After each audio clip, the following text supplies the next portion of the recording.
दोस्तों अदानी ग्रुप की बात करें तो आज भी कुछ स्टॉक के अंदर मामूली सी गिरावट है, लेकिन काफ़ी अच्छे स्टॉक में तेजी बनी हुई है।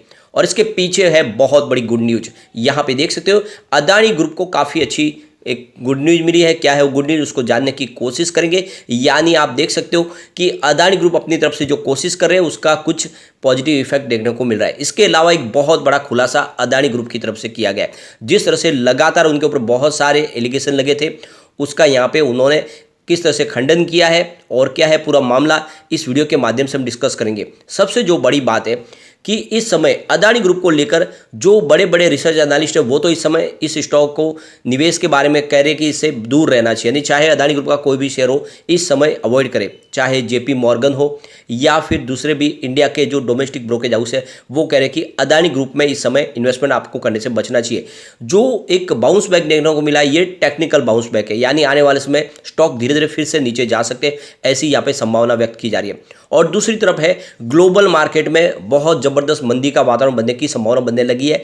और इसके पीछे वजह है एक के बाद एक बैंकों का डूबना। और ऐसे में लोगों को लग रहा है कि कहीं 2008 रिपीट ना हो जाए, जब पूरा का पूरा इंडियन मार्केट क्रैश कर गया था। और आप देख रहे होंगे कि जो स्टॉक एक समय 400-500 पे ट्रेड करते थे, वो 5-10 रुपये के शेयर बन के रह गए। और इसी डर ने लोगों को काफ़ी ज़्यादा अलर्ट कर दिया है। ऐसे में अदानी ग्रुप के शेयरों को लेकर हमें क्या करना चाहिए, तो यहाँ पे कुछ बड़ी अपडेट है। इसके अलावा देखें तो अदानी ग्रुप को लेकर विपक्ष लगातार हमलावर है। और यहाँ पे अब देखें तो विपक्ष के बीच में भी थोड़ी सी यहाँ पे फूट देखने लगी है। जैसे कि कुछ लोग हैं जो जेपीसी की मांग कर रहे थे, अब यहाँ पे कुछ लोग कह रहे हैं कि जेपीसी की मांग की यहाँ पे कोई ज़रूरत नहीं है। तो ये सारी बातें जिसको इस वीडियो के माध्यम से हम डिस्कस करेंगे और जानने की कोशिश करेंगे आने वाले समय में अदानी ग्रुप में क्या हो सकता है। लेकिन फ्रेंड, उससे पहले अगर आप पहली बार हमारे चैनल पे आए तो चैनल को सब्सक्राइब कर दीजिए, एक बेल आइकॉन दबा दीजिए ताकि जब भी नया वीडियो बने पहला नोटिफिकेशन आपको मिले। वीडियो पसंद आए तो लाइक शेयर जरूर कीजिए। चलो फ्रेंड्स, वीडियो स्टार्ट करते हैं। मैं हूं आपका दोस्त एस बी दवे और हमारे अपने चैनल ऑनलाइन कमाई में आपका बहुत बहुत स्वागत है। सबसे पहले अगर हम अदानी पोर्ट्स की बात करें, स्टॉक इस समय 675 के आसपास ट्रेड कर रहा है, 0.58% की गिरावट के साथ में। वैसे इंट्राडे में स्टॉक ग्रीन हुआ था क्योंकि 691 का इसने हाई भी बनाया था, लो कल का 679 का था, लेकिन उसके बाद में कुछ दबाव देखने को मिला। और इस समय लगभग 11:30 के आसपास का टाइम है, स्टॉक थोड़ा सा निगेटिव दिखाई दे रहा है। अदानी इंटरप्राइजेस की बात करें तो 1856 के आसपास से 0.66% की तेजी है। तो पिछले कुछ दिनों से अदानी इंटरप्राइजेस में प्रॉफिट बुकिंग की वजह से स्टॉक नीचे आया, क्योंकि बहुत कम समय ये स्टॉक था जो दुगुना हुआ था। लेकिन अब इसमें फिर से एक पॉजिटिव माहौल बनने लगा है।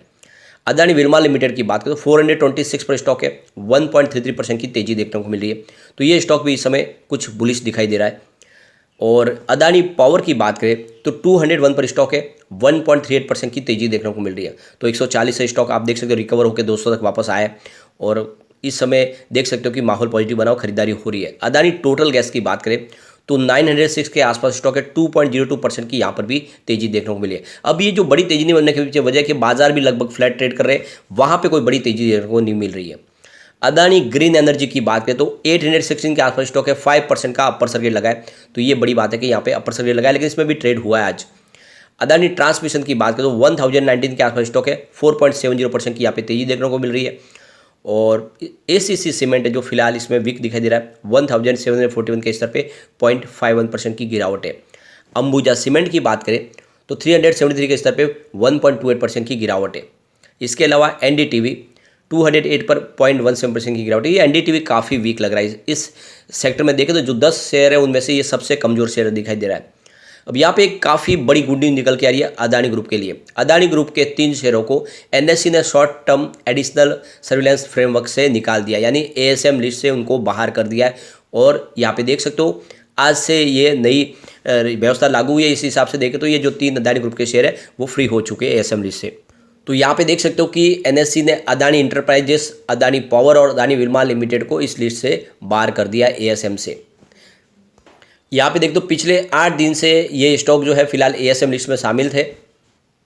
अब जैसे कि एएसएम लिस्ट में स्टॉक को इसलिए शामिल किया जाता है क्योंकि वहाँ पे बहुत ज़्यादा वॉलेटिलिटी देखने को मिलती है, प्राइस की अप डाउन काफ़ी ज़्यादा होती है। और इन्वेस्टर की निवेश को सुरक्षित रखने के लिए एएसएम लिस्ट में शामिल किया जा सकता है, जिससे आप देखें तो उसमें जो वॉल्यूम में बढ़ोतरी है उसमें कुछ लगाम लग सके। और इसलिए समय समय पर एनएससी ऐसे स्टेप उठाती है। अब यहाँ पे एक बहुत बड़ा खुलासा किया गया है।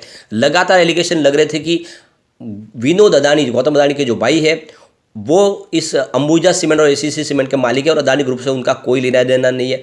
तो यहाँ पे जो आरोप लगाए गए थे उसका कल अदानी ग्रुप की तरफ से पूरा का पूरा यहाँ पे क्लेरिफिकेशन दिया गया है। तो यहाँ पे जो अदानी ग्रुप की तरफ से खुलासा किया गया है कि अदानी ग्रुप के चेयरमैन गौतम अदानी के भाई विनोद अदानी समूह की विभिन्न लिस्टेड कंपनियों के प्रमोटर ग्रुप का हिस्सा है, यानी वो अलग नहीं है, इस अदानी ग्रुप की कंपनियों से संबंधित प्रमोटर ग्रुप में ही है विनोद अदानी भी। ग्रुप की ओर से पहली बार ये जानकारी है सार्वजनिक की गई है, यानी फिलहाल देखें तो ये अदानी ग्रुप से तरफ से कहा गया कि विनोद अदानी भी प्रमोटर ग्रुप का ही हिस्सा है। ग्रुप की ओर से पहली बार ये कहा गया। अदानी समूह ने स्टॉक एक्सचेंज में जो जानकारी दी है उसमें गौतम अदानी और राजेश अदानी ग्रुप की विभिन्न लिस्टेड कंपनियों में इंडिविजुअल प्रमोटर्स है, यानी अलग अलग जो कंपनियां उनमें उनके गौतम अदानी के जो दो भाई है राजेश अदानी और विनोद अदानी दोनों भी प्रमोटर ग्रुप से ही आते हैं। इसके अलावा देखें तो विनोद अदानी इंडिविजुअल प्रमोटर के निकट संबंधी भी है। यहाँ पे हिंडनबर्ग की रिपोर्ट में ये कहा गया था कि गौतम अदानी ने विनोद अदानी के साथ अपने रिश्तों को छुपाया है और रिपोर्ट में इस बात को खारिज किया गया है और उन्होंने कहा कि हमने कभी भी किसी बात को नहीं छुपाया है। लेकिन साथ में कहा गया कि विनोद अदानी समूह की लिस्टेड कंपनी में कोई भी पद पर नहीं है, यानी उनके पास फिलहाल कोई पोजीशन नहीं है और कंपनी के किसी भी कामकाज में उनका कोई दखल नहीं है। हिंडनबर्ग की रिपोर्ट में यह दावा किया गया था कि गौतम अदानी के बड़े भाई विनोद अदानी ने अदानी समूह के फ्रॉड के लिए ऑफशोर कंपनियों के एक नेटवर्क का प्रबंधन किया था। इस सप्ताह ही शुरुआत में देखें तो मॉर्निंग कॉन्टेक्स्ट की रिपोर्ट में दावा किया गया था कि विनोद अदानी उन कंपनियों को नियंत्रित करते हैं जो अंबुजा सीमेंट और एसीसी सीमेंट के मालिक है। अब देख सकते हो पिछले साल ही अंबुजा सीमेंट और एसीसी सीमेंट का जो अधिग्रहण है वो हॉलिसम कंपनी से किया था, $10.5 में किया गया था। और आप देख इसके बाद अदानी ग्रुप आदित्य बिरला ग्रुप के बाद सेकंड नंबर की देश की सबसे बड़ी सीमेंट कंपनी बन चुकी है। और इसका जो अधिग्रहण था वो देख सकते हो कि एडवेंट ट्रेड इन्वेस्टमेंट कंपनी ने किया था जो गौतम अदानी के भाई विनोद अदानी की कंपनी है। यहाँ पर रिपोर्ट में दावा किया गया था कि ये जो अधिग्रहण हुआ ये यूनिट की मॉरिशस में स्थित जो यूनिट है विनोद अदानी जिसके मालिक है उन्होंने किया है और इसका अदानी एंटरप्राइजेस या अदानी ग्रुप से कोई लेने देना नहीं है।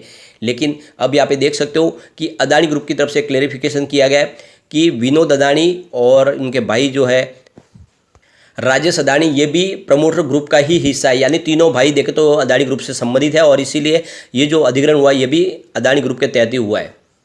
तो यहाँ पे कुल मिला के देख सकते हो अदानी ग्रुप की तरफ से ये पूरी तरह से खुलासा कर दिया गया है कि विनोद अदानी भी गौतम अदानी के साथ में ही बिजनेस में प्रमोटर ग्रुप में तहत है और भले ही उनके पास कोई पद नहीं है लेकिन वो भी इस प्रमोटर ग्रुप का ही हिस्सा है और इसीलिए एसीसी और अंबुजा सीमेंट भी इसी ग्रुप की कंपनियां हो गई है।